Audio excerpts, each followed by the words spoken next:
In the class of October 14th, we asked to match these 6 figures with the corresponding functions below. These figures are the level curves. How do we do it? Obviously, it helps a little bit if you know geometry. In particular, for example, when we have this quadratic equation, if x squared and y squared have the same sign, meaning we have plus or minus in front, then this is a circle. While it have different sign, then we got a hyperbola. There are two hyperbolas here, the figure 3 and figure 4, and there are two equations with different sign, which is A and D. So these two corresponds to the hyperbolas, and the other ones will be circles.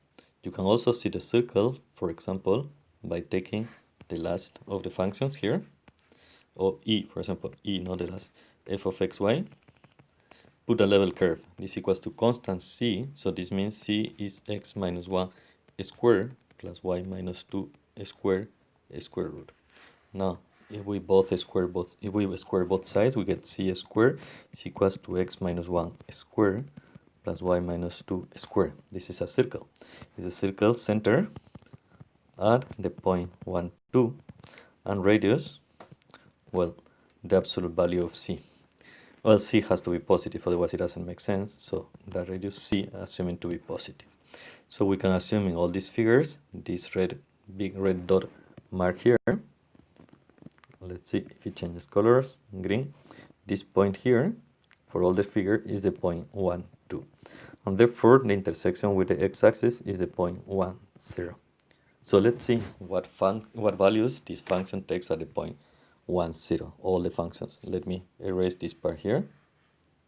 Okay, these are the two hyperbolas, and let's compute the values of the function at the point 1, 0. Here, f of 1, 0 will be 1 minus 2 minus 3, which is minus 4. Here, this will be equals to 14. For this one, we have minus 7. For this one, we have 4.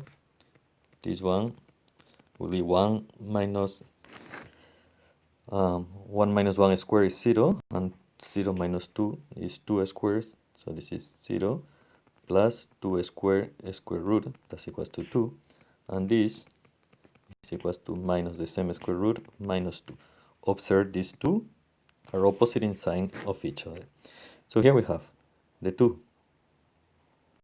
Why do I mark it here? Because the point is the point 1, 0, and the level is the level mark on the curve, so the level is 2. So this is a circle and corresponds to the 2, so it has to be this one.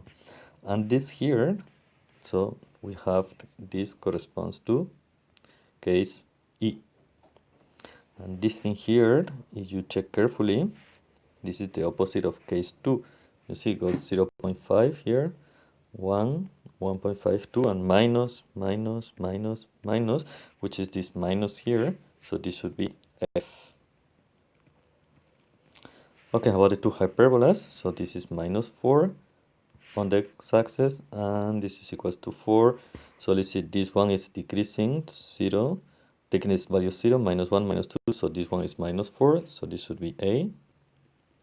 And the other hyperbola, which is here for the 4, should be D. And what about the last two? So here is 14 on the point 1, 0, and here is minus 7. Oh, here, 14, so this is B, and minus 7 here, so this is C. And that's how you identify these level curves.